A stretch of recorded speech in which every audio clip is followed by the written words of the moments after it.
everybody. Hey. Welcome to City Love Speaks, where we speak our mind and mean it.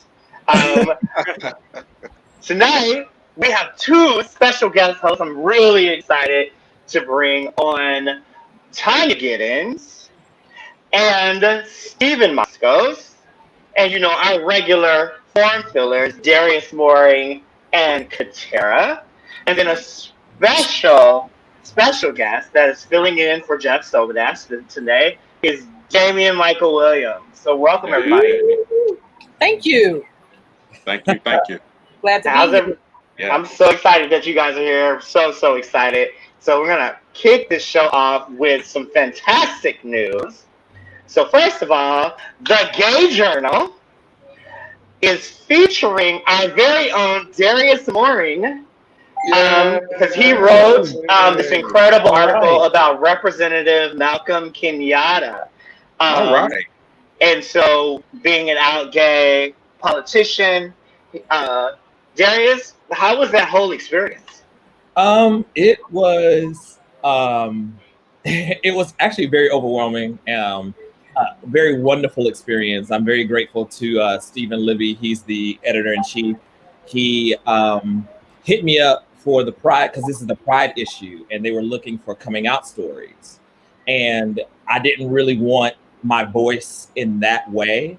So I talked about, well, let's go from another angle. Maybe it can be something around racial injustice or something like that. And so he brought me on, and he had an interview scheduled for Representative Malcolm Kenyatta and asked if I would do that. And I was absolutely happy to do it. So it was a wonderful interview. He's a wonderful person. He's actually going to be a keynote at the Democratic National Convention. So that's exciting. That is what's up. Yeah, that's very exciting.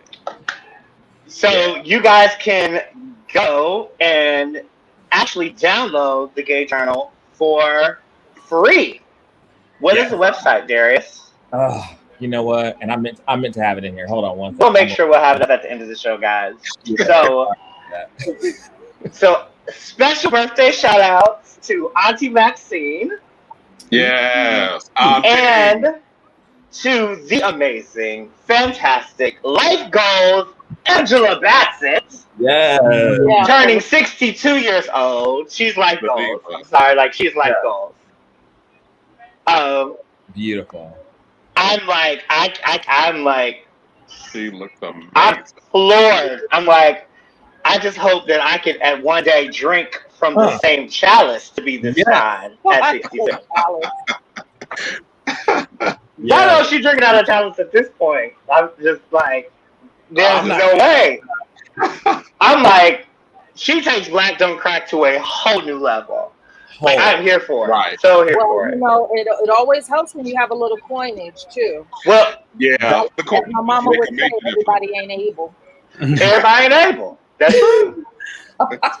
But how you doing? I was like, next month on Dre in the City, the very first episode for Fashion Week is on beauty skincare.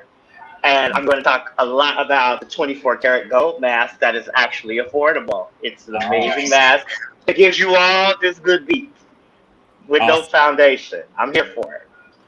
But so we're going to start our show off like we always do with Darius Mooring and the mental health check-in. Darius. So what's going on, everybody? So last week was a hard week, just because there's just a lot of things going on in my personal life that I had not really been paying attention to, or excitement around other things. And so I kind of hit this wall last week where I just kind of felt like I wasn't being productive or getting things done in a way that I thought they would. And so I started, like I always do, being hard on myself about things. And it made me remember that when I was in the treatment program, they told us to celebrate the small things for twice as long as you beat yourself up about the small things. And so I'm really, really excited about being in the article, and he was editor hit me up and he was like, "Hey, haven't heard anything from you, since the article. Is everything okay?" And I was like, "Yeah, everything's fine. I've just been in this place with my mental health." And a part of it is that when being featured, being a part of that or being a contributing writer to that magazine and talking about it publicly is something that's I'm really shy about, I guess, the public celebration piece.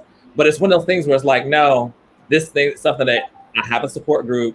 We all need to celebrate this because when something goes bad, I will beat myself up to no end. So I'm just encouraging everybody that when you have something to celebrate, even the smallest things, make the biggest deal out of it. Because well, I'm going to celebrate because I just bought this David Yurman ring today. Yeah. Come on here. I am not mad at you about it. So I'm here for it. Matter of fact, I have a drink to that. Here you go. Hey, why don't we all raise our glasses? How you doing? Cheers. We're celebrating everybody.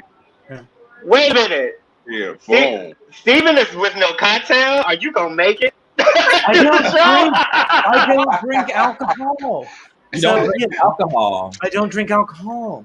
No. Wait, you Caucasian and sober? I am indeed. You better get yourself a glass of ginger ale and make it look like champagne. I had one. It was empty now. Sam, see, last week, put it in a champagne glass. This is exactly what Sam J was talking about in our last week's episode. We were saying we got to watch the white people because they doing things and they're not telling us. I didn't tell you that I finished it. I didn't tell you. So Dwayne has joined in via Skype talking about our soda is fine. So thank you, Dwayne. Thank you. So Dwayne is also sober, I believe. I think. And a vegan. Well, and here's the thing: it's I want to make sure that we have space for everybody. So if you don't drink, that is totally fine. You do not have to consume alcohol. Absolutely. More for us. Exactly. Take it. I'll drink to that. I'm like, hey, how we don't drink a little. There you go. I'm just gonna say, being 49, black in New York City, sober is not an option. I'm sorry. Being 24 is Mr. Worker and I haven't had a day off in 2 months. Sober is not an option. It's not. Yeah. I've had a day off in 3 months.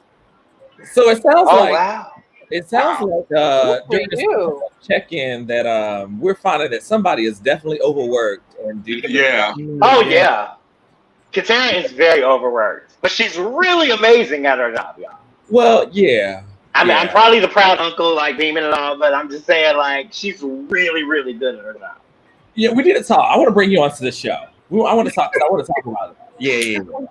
Because a lot of times, people are very high functioning in their mental health, and so they're achievers time, more than even overachievers. But you need to take care of yourself. You know what I'm saying? Working that many hours, you gotta take care of yourself too. It's a necessity. Yeah. Damien, what about you, man? How things going with you? What's your check-in like? It's been rocky, but I'm at a place where things are happening, and it's in its own way forcing me to step up to the challenge. And I'm always game for a new adventure. So being on here with you, lovely, beautiful people, as well as other opportunities and doors are opening. So even in the midst of this pandemic, things are actually happening. Yeah. Slowly but surely at its own pace. So yeah. Yeah, and I'm saying, so Damien was such a godsend for me today. Damien just called me out of the blue, was like, "Are you all right? Something going on with you? What's happening?" And I was just kind of flailing a little bit, concerned about some things with the show and making sure that it goes good, because we want to always bring you guys quality information and the truth every single time, and want it to be fun and educational. But also, the goal is of City Love Speaks is exactly what it says. City, we all live in a city. We all love one another. One thing is, our purpose in life is to actually love one another and be there for each other and speak out about it. what's happening in our world right now, we're not speaking out. Most of the time, we've been so silent for so long, it's been so complicit that no longer works. So, if you're in the city, show your love and speak out. That's what the whole show is all about. So, thank you, Damien, for calling and checking in today. I'm so excited to have to actually get to work with Tanya Giddings. We've known each other forever. A long time. Tanya, so what you guys don't know is that Tanya Giddings is as what's her name? Lizzo would say, she that bitch, y'all. Like for real. Tanya Giddings is that bitch. She really is. So Tanya is like took New York City by storm, being one of the few African American women to ever walk Fashion Week as a plus size model. She's like, she's that girl. Fashionable. Right, and fashionable. Clear. Then, Trailblazer.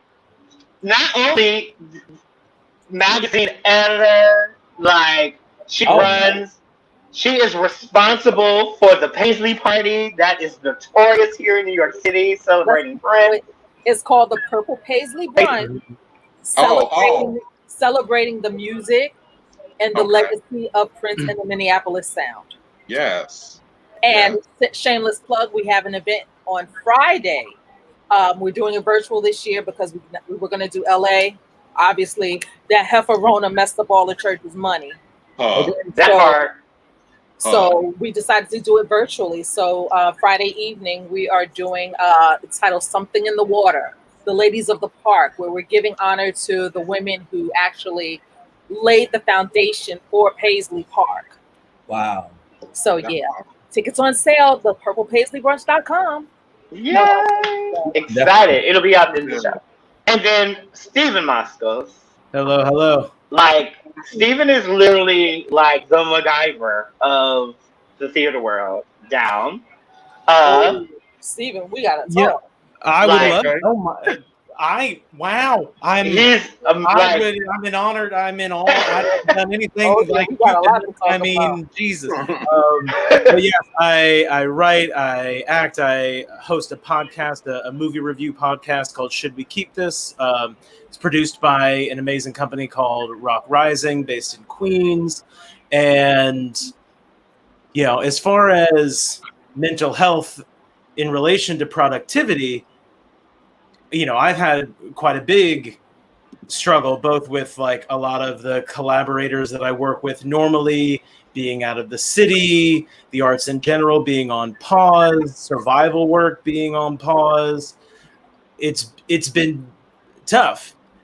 Somehow right now I'm doing okay because while it is absolutely terrible and the heartbreak of the past 8 years of my life, my house husbands and mutual friend that connected Darius and myself have moved out of New York City. Yeah. And so now I'm like getting that sense of short-term productivity, at least fixing up the apartment and getting things together. And we'll see if once I get that done, there is a precipitous crash where I start desperately missing them and also, struggling with my, again, lack of productivity. But fingers are crossed. We are trying. Well, let me ask you this, Stephen. Now, I work also in theater. Actually, my 9 to 5, if you will, was working for a performance venue in the city. And with Broadway being shut down, like, do you ever see us going back to work? I don't know. Before a vaccine, no. I agree. I agree. It's just because I don't want to say something like the media because that just gets used too often, but there's too much focus on what is possible and less of a focus on what is actually going to happen. Like, theater survives in this city off of rich people. Facts. Well, they're not coming back. Like they have the money to stay gone. They have the money to bring nice food to them. They have the money to pay performers to perform on their lawn. They're not going to come into the city and go in the city center and sit breathing the same air as anyone that could have it. It's not going to happen. Wow. So you guys have jumped into our next segment, but before we go into respect and protect, I said we want to throw up the resources for our viewers. So we have resources for National Suicide Prevention. So if you are having a really hard time and you need someone to talk to, you can call 1-800-273-8255, or you can reach out to NAMI.org, where they are 24-hour service, where they have actual counselors that are available to talk to you. You can always reach out to us at City Love Speaks, at City Love Speaks on Instagram. You can IM us. You can also IM Darius at YOWOW Darius on Instagram, and citylovespeaks@gmail.com. If you need help, if you just want to talk, we're here for you. So, going into our next segment of the coronavirus updates, continuing this conversation, as Stephen was saying, yes. So, protect and respect. Right now, as of August 24th, AMC is doing a test here in New York City, and in 60 other cities, where they're going to actually open up the theaters to do a test run to see if we can resume going back to actual theaters and Broadway reopening. And as you were saying, Stephen, yeah, like wealthy people don't really need to come in. So like you just said test. So I'm like, well, it's a test. Yeah, it's on us. Yeah, it's a test. No. And so right now with current legislation, with all cities not having a mask mandate, this is where it becomes dangerous and it becomes a little frightening because, like, at least in New York City, we have a statewide mandate, just as they do in Las Vegas. But like in California, it's by county. It's not the full state that is forcibly having to wear a mask in public. And now with this new coalition of the Right to Breathe campaign, where they have been posting alerts in certain places stating that you can be fined if you force somebody to wear a mask, all these things, which are not legislative, they're not government, it is all smoke and mirrors. It is not true at all. But what it has done has caused an even larger divide. Bill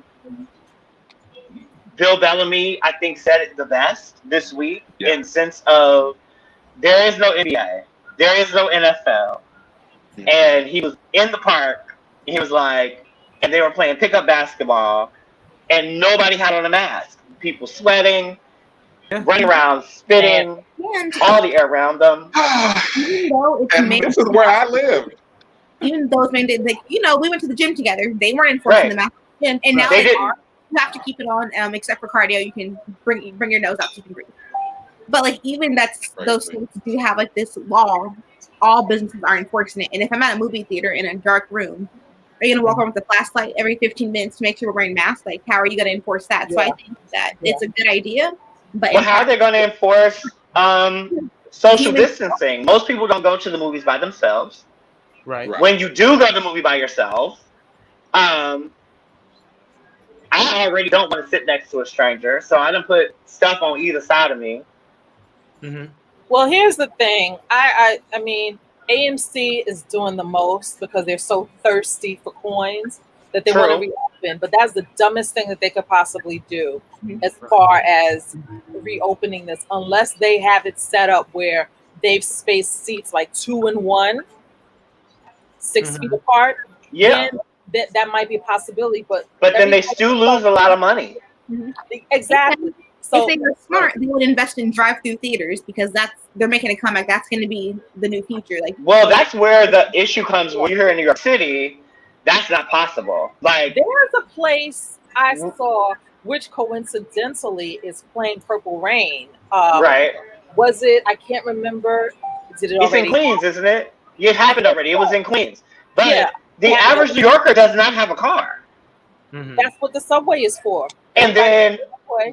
but this is why they cancel. Like my regular summer gig is the HBO Film Festival in Bryant Park, and it got closed down this year because one, there's no way that they would be able to draw the crowds that they really draw and try to do social distancing for the movie, and even the movie was free.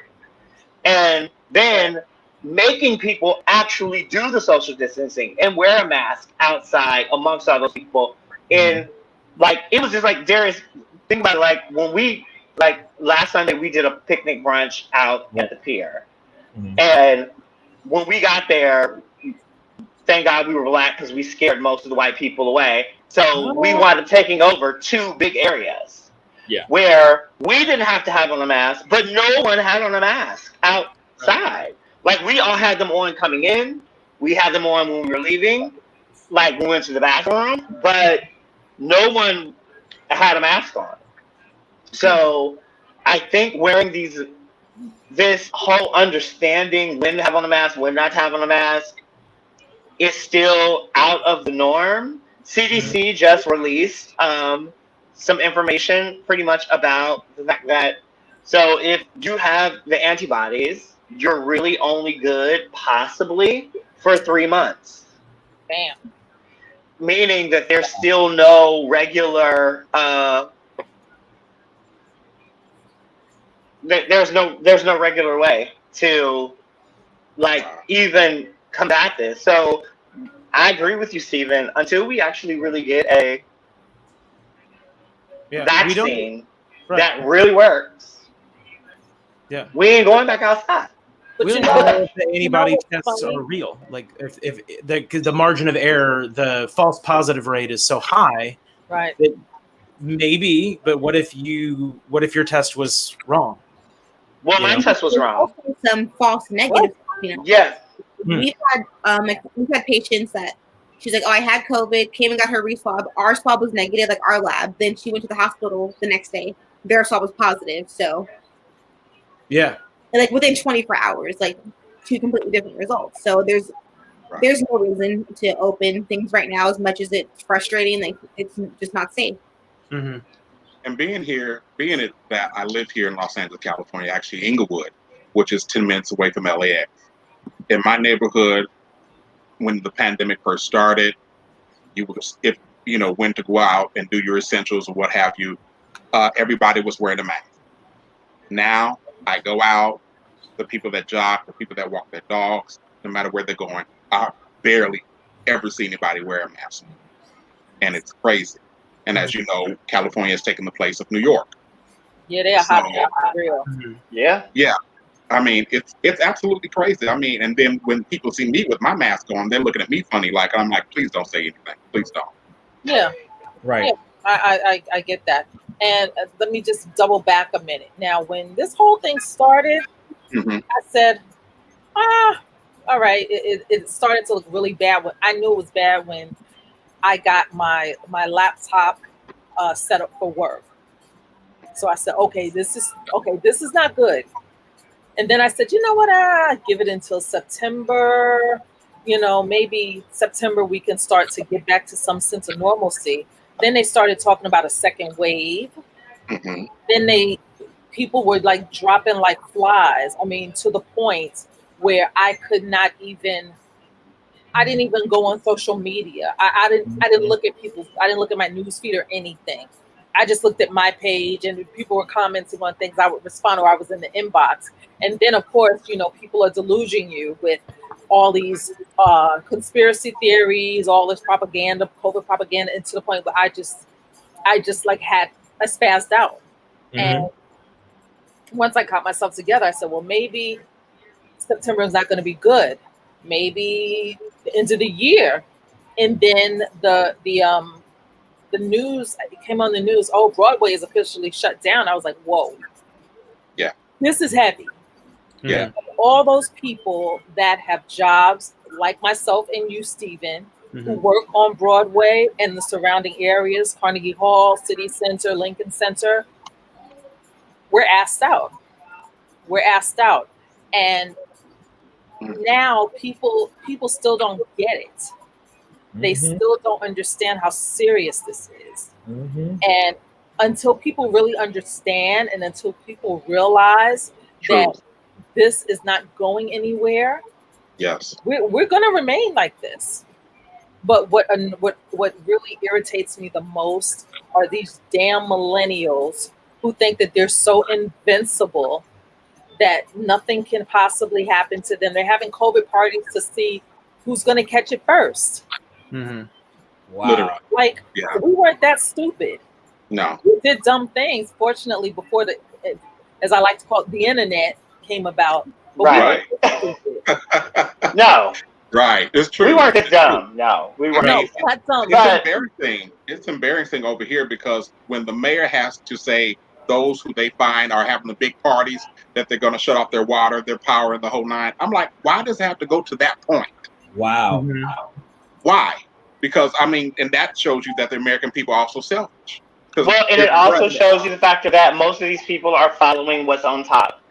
And when Orangina is not taking it seriously, the administration is not taking it seriously, they're not funding. When GOP can hold up stimulus checks and actual aid and testing, you know, like in the brilliance of, like, for me, if you don't realize that this is serious, Sharon Stone, that is a very wealthy woman, showed how even having money does not help you in this situation.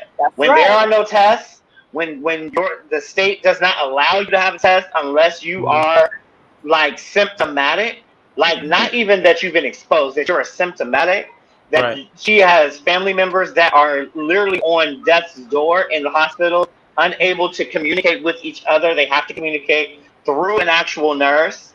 That money doesn't mean anything. That it is unnecessary. And so, like, and yesterday, you know, kicked off the Democratic convention, and Michelle Obama and Bernie Sanders. I think it's the first time in my life that I'm going to say Michelle Obama's speech, I was afraid. It was the first time I think I was ever just kind of like really fearful. And, you know, I lived through Bush, Will Carter, Bush, the Reagans. Like, I lived through enough where it's like politics is going to be politics. This is the first time where I'm like, wow, yeah, this vote is very life or death. Damien? Yes. I watched those two videos, and of course, Bernie Sanders, he had his little things to say, even though one of his quotes was very true when he made the statement saying that Nero fiddled with while Rome burned. But President, not Obama, of course, President Trump, he goes golfing. But the main thing, the main video, and both of these videos were for the Democratic National Convention. Michelle Obama, she really showed her rawness. And also her talking about dealing with depression. But on the flip side, it was encouraging because I could see some residuals of her husband speaking. At some points, it was like, okay, I'm hearing President Obama because she was so passionate. You could hear also, like you were saying, Dre, the fear in her voice. There was a lot of points where she was just almost at the point of tears. So I'm like, you know, skating on ice, you know, while watching it, like, please don't cry, because if you do, I will. Because she was basically talking about how she pains, you know, watching the country go through this. But she also mentioned that how we vote will determine how we honor our country. And one of her other quotes were, being an American president doesn't change who you are. It just reveals who you are. Exactly. And it reveals who we are. Bomb. Right. That bomb. Yep. Exactly, which, Right. she let the American people know that who's in office now is not the man for the job. Yep. And she said, if we don't vote and make the change now, it's And not I going to loved get how done. she broke down the numbers, where Oh, yeah. literally we lost electorates by 2 votes, like 1 vote, where it was just because people didn't show up to vote. But I think we're gonna go real in depth about that because I think we all got some things to say about Bernie in his Yeah. speech. That's why that was very short. Right. So we're gonna take that into the after show. Make sure you tune in after the show. We're gonna go real deep and hard about that. But I got some stuff to say about Bernie. Oh my, really? Yeah. so this month in August, since August is the official Black Month, we are celebrating women of color, and Audrey Meliciano, I say her name really hard all the time, is our featured woman of color this week. Tara. Nice. This one is probably my favorite by far. It's Black Excellence, Black Wonder. It's amazing. So she's taken the typical STEM program, which is science, technology, engineering, and mathematics, and added A, which is arts, to make it STEAM. Yeah. And it's all inclusive, and I feel like people really do overlook how important the arts really are to you as a person and to society as a whole. And so I think it's cool that she's kind of added on to that and changed the verbiage, because people don't think that arts are important, but we're seeing right now that they are, because how many people are depressed that they can't go see a Broadway play or go to the movie with their friends or go do any type of social art activity, go to a museum, anything that they can't do anymore. And so I think this is shedding light on just how important the arts truly are, in conjunction with all the things that we're told of big makers like science and engineering and everything. I'm a big fan of promoting the arts. Well, I mean, right. Well, it's so important. There's so many children out here that don't have the opportunity to go to Broadway shows. They kind of have to create them. Back in the day, like little Junebug's mama waking him up at 3 a.m. while guests are in the house saying, "Come on, go dance to that James Brown song." But that's a form of the arts, and people don't realize that. Yeah. My thing is, you just have to cultivate these children, see what they like, and then you guide them. You don't have to push them. You don't have to be a stage man. Just push them in that direction. And I think that that's a good thing what she's doing. So kudos to her. That's awesome. Kudos. Steven, you look like you want to say something. Jump in. Well, I come from an arts background, obviously, but I also come from an arts schooling, which, there's a degree to which something that I've learned a lot about is the educational inequality and how much somebody knows, how little they chose to often know those things, because it's something that you get through education, which at best your parents put you on a waiting list when you were a child. Now, I went to, in advocacy of STEAM, I went to an art school in an arts middle and high school. And you had to audition into an art area. We only had 2 AP classes. We didn't have any sports. We didn't have any of that. We had, No, I was agreeing with you. I said, right. I went to the same school. Like before STEAM, I went to school creative performing arts, which I went to the original Fame school that was in New York. So like, I was like, I graduated in 1990. I was like, and so my thing is, I went to Duke Ellington and got pushed out of Duke Ellington, out of dance, to go to Cincinnati, to where I grew up, to be school creative performing arts there. I graduated from CCM, the College Conservatory of Music. Like, the arts have been my whole life. Like my whole life.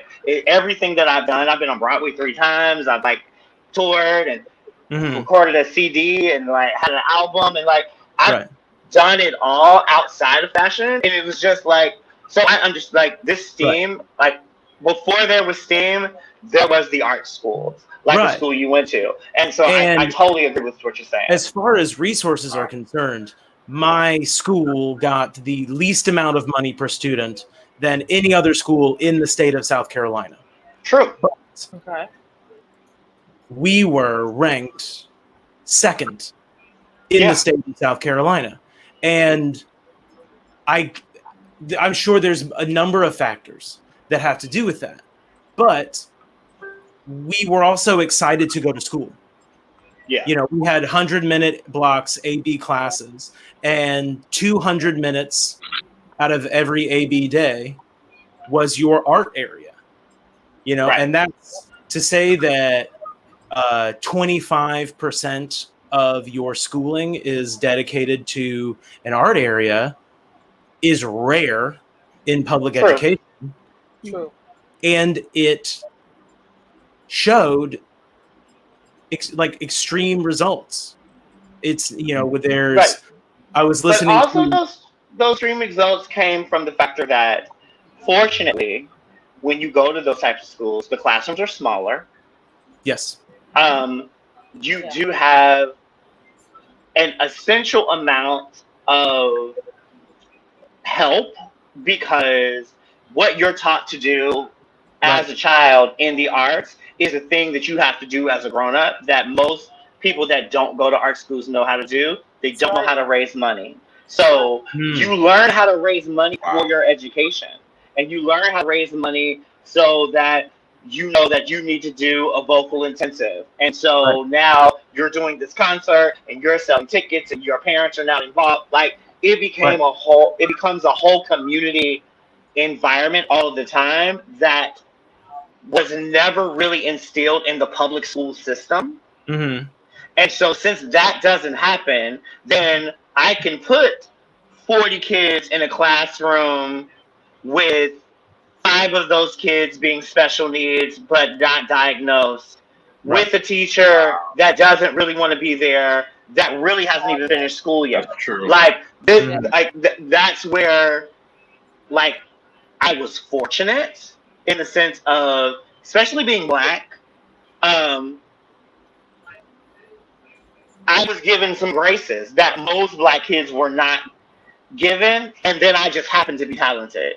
So which made it even better for me. Mm-hmm. But there were kids that were way more talented than I was that could never got into the creative arts school just because of where they grew, like what neighborhood they lived in. Their parents weren't affluential. They weren't capable of paying the rest of the tuition, even though it was public school to do the art school. No, because so when I was in school, like the art schools were called alternative schools. Okay. You still auditioned to get into the school because this was when they were trying to create this era where they really were trying to push African Americans to either construction, mechanics, nursing, or hair school. And so these schools were set up. Forget, not to cut you off, don't forget, in addition to that, you also got to get a job at the post office. That part, yeah. Anything, not even the post office, anything in the government. Yeah. Anything government. You were taking that government test by your senior year. That civil service test, you sure were. Your civil service test was part of the curriculum where you took it your senior year. Like it was this whole initiative to get people of color middle class jobs. Yeah, but remember, if you think about it, our parents did that. Yes. They were the ones that got these government jobs. And I was talking to somebody earlier today. I'm a second generation postal worker. I'm a former postal worker. My parents worked in the post office. Mm-hmm. So that as soon as they got out, my father got out of the military, that's where he went. As soon as my mother got out of school, that's where she went. So, you know, all of these things, the professionals, like the postal workers, the educators, or what do we call them? The professionals, right? I'm not talking about attorneys or doctors or people like that. I'm talking about people who have solid careers, whether or not they wanted them, but they went for them anyway because they knew that was the only way they were going to be able to have a comfortable living. Yeah, good benefits. They were able to get housing. All like benefits. You had because it was all about having a job. You don't. That's nobody ain't got no good benefits now. Like that's the first thing you would hear. You don't date nobody. He ain't got no good benefits. You can't date him. Can he fix the car? He can go to Oldsmobile. Like I mean, but this was a time where factory working in the United States was a huge thing. Yes. When civil service working was a huge thing. Like it was really big. And so you, Stephen, your generational factors, when your school was probably established during that time, but by the time you got to that school, then those jobs are like not even thought about. Most people like the only people that are going to taking the civil service test that are going to go and get a job at the post office or try to get a job at the government are people that have no intention of going to school. Right. They just barely graduated from high school. Yep. And like, so this is where they go work for the MTA. They go work for, they become a metro driver. They become like a post office worker. It's just I'll be honest, I've never heard of the civil service test. Oh, really? It still very much exists. Oh, yeah. Get what's that paper here? The chief. Every Tuesday, the chief puts out all the civil service jobs that are open, and you apply for them. You pay your fee, and you take the test. Yep. Wow. Yep. Right. So but that's how our well, I don't know about anywhere else, but that's here in New York. Right. New York and DC, the DMV area. That's how a lot of them, people of color in particular, they were the ones that got those types of jobs. Mm-hmm. And Las Vegas is the same way now. Las Vegas is one of the few places that you can go with no college degree, no degree at all, and make $80,000 a year. Yeah, like shit, I need to go to Vegas. Like, because money is like really like, and the cost of living in Vegas is actually really affordable. On top of that, like you can come to Vegas and ball. Even working in fast food, because a lot of our so we have In-N-Out Burger. Their minimum wage is livable, so I think they start at $13.75. Wow. And they recruit within, so you can become a manager, buy a house, and you're set for life. Like there's so many options here where you don't have to have secondary education. Wow. So next, moving on to our brand new segment, the Negro Please Award for adding to the embarrassment of the Black worldwide. And the Negro Please Award this week goes to Leo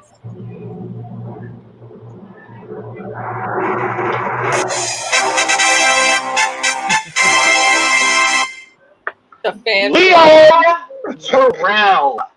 Leo Terrell is the district attorney in Florida that decided to go onto Fox News and decided to trash, as he called her, Kamala Harris, saying that she was not fit to be the VP candidate and she was not qualified as well, stickering on birthism.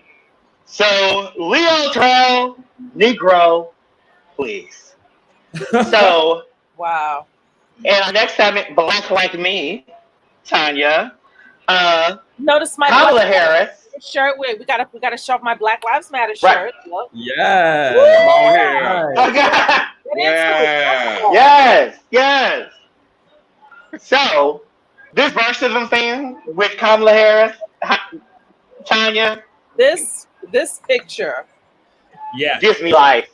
Okay, so let's be real. Let's be real.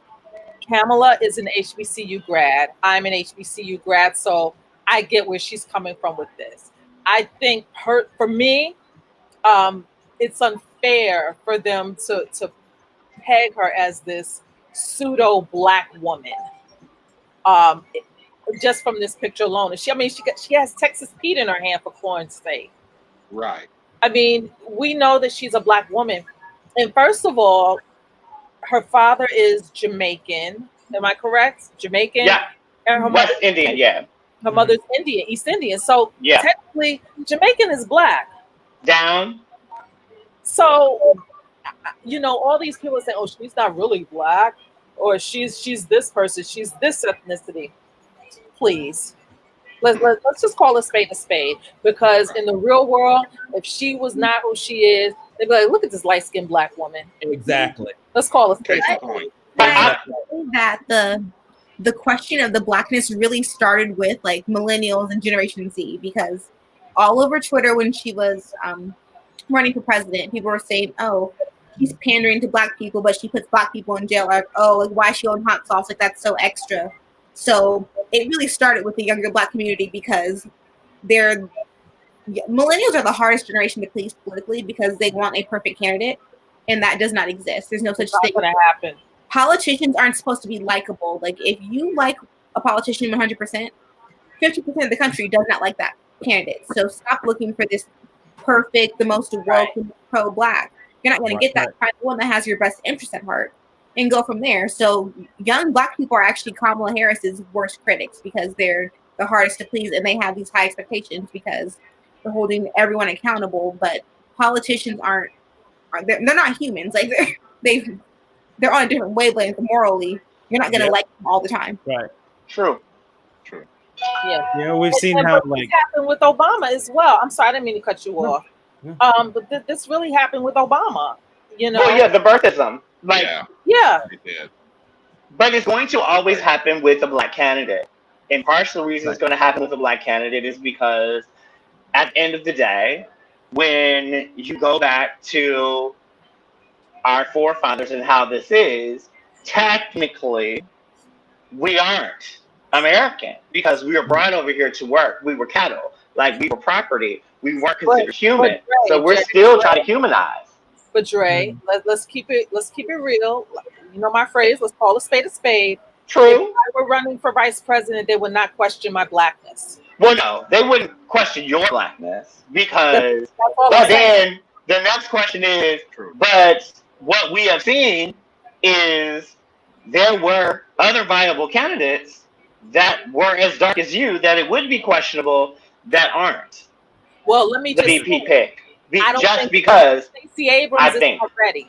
Stacey Abrams ain't ready for this. Oh no, Stacey Abrams should not have ever really been a kid. But Val should have. Val Denhams should have. In all honesty, Val Denhams was, but when Val Denhams, what you're not going to be able to do with Val in the America that we currently live in, she is not polished enough for the Caucasians, and she is too sedity for the Negroes. Ooh. So it wasn't gonna happen. Calling a spade a spade. That's just really what it was. Well, she was too melanated. She's too melanated, and she's too for us. I think it was either you, Dre, or you, Tanya, saying what they did the same thing with President Obama. Oh yeah. Oh, he didn't do this. Oh, he's not American. Oh, he's that. But I'm like, really? After all is said and done, he did what he had to do. Yeah. In the time span that he had. But see, the issue with that, and that's a whole nother show. Right. You know, people were complaining that I call him Obeezy. I don't know if y'all ever saw the Boondocks when Riley called him Obeezy. Right. Obeezy, you know, for a lot of Black people, he didn't do enough.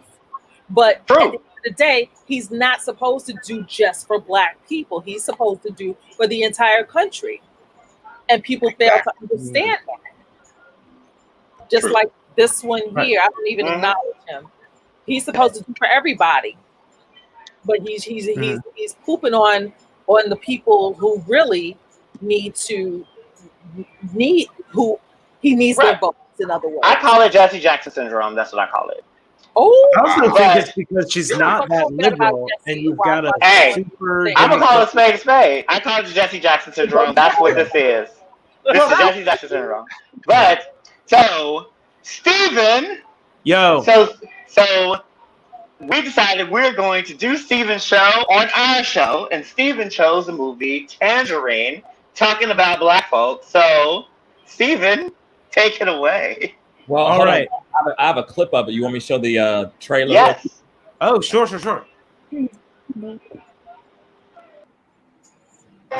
Hey, Alexandra, come here. Listen, have you seen Cinderella? Looks like someone has a crush. Cindy's back on the block? Oh, yeah, she's back. She's back and she's going hard. Merry Christmas, bitch. Woo! I got some good news to tell you about Winchester. I know what it is. You're breaking up with him. Thank God. I'm gonna be cheating on you like that. Wait. What? You didn't know? Yeah. So, Tangerine is a Sean Baker film, came out in 2015, and it is the story of Cinderella, a black trans female sex worker in Los Angeles who discovers that her fiance/boyfriend has been cheating on her with a white cis woman. Okay. Now, on my show, a show is called Should We Keep This? We review movies. Typically, we go through the Oscar-winning film and the top-grossing film year by year to examine how these films both reflect the culture of the time and then also exist, and that our contemporary culture is currently reflecting. Like, what movies do our current movies call back to? What movies create cultural ideas that become part of our zeitgeist, if you will? Mm-hmm. And so this movie, I wanted to talk about it because it's an interesting film. It's a story by a white writer and director about a cis male white writer-director writing about a black trans female sex worker in Los Angeles. Oh my God. So that makes more sense now. Yeah. So now what's gonna happen is, that's a lot to unpack. It's a lot to unpack. Right. We're gonna take this whole discussion into the after show because it's gonna go in because I think it's gonna go in super, super deep. That Steven's comment makes so much sense that it was written by a white person. That just makes so much more sense. Okay, it makes a lot more sense. Yeah, true. But so, voting and COVID-19, as we know right now, voting is such a necessary evil in this point. So going to vote.org is going to be a detrimental vote for you. So going there and making sure that you, one, make sure you're registered to vote. Certain states, your registration has actually expired. So make sure that you are registered to vote within your county for this election. And then request your absentee ballot. Or you can also request a hand-in ballot, meaning that the hand-in ballot is a ballot that you will fill out and then you will turn that ballot in on election day if you don't want to mail your actual vote in. So Nancy Pelosi has recalled Congress back because of all of the scandal that is going on with the United Postal Service and for the American people, so that we don't have to, one, be concerned about this mail-in ballot because President Orangina has been out here trying to force us to believe that there's going to be some type of mail fraud. So, and the president basically stated there will be mail fraud. Yeah, he pretty much. He said we're doing it now, really. He's saying what we're doing now to make sure that it happens. So my thing is mailing your vote. So everything you need to vote is at vote.org. Please, I cannot strive enough. And as Kendrick Sampson said, what I'm not going to do as an older American is I'm not going to guilt trip you into voting. I'm not going to try to make you feel bad about the legacy, especially if you're a person of color, on why you should register and vote because somebody died so that you could vote. What I'm going to say is, well, you're doing a good if job. you want health care, like if you want health care, if you want to get your jobs back, if you want to breathe clean air and have a representative that believes that the environment is vital and important, then you need to vote. And you know Point what? blank period. The black person that judges you, if you don't vote, I will judge you if you're a person of color. I will judge you because it's your civic duty. Like these things do matter. I will just vote. I might not judge you, but I will. My generation, that's ruining it right now. Yeah, I was like, I'm like, yeah. So you guys, this has been fantastic. I'm so very glad to have you guys with us today. Join us in 10 minutes, and we will be in our after show that you can only see on YouTube channel, City Love Speak. Make sure you tune in on every Monday for Working Out with Darius for a mental health show, which is amazing. Fantastic time. Learn a lot. Get a lot of information. I was like in, of course, every Tuesday at 8 p.m., 5 p.m. Pacific Standard Time. City Love Speaks. So just remember, you live in your city. You love your city. You need to speak about it. Thank you guys for joining us. And like I always say, if you don't love yourself, ain't nobody else gonna love you either. Have a great night, guys. Bye. See you in 10.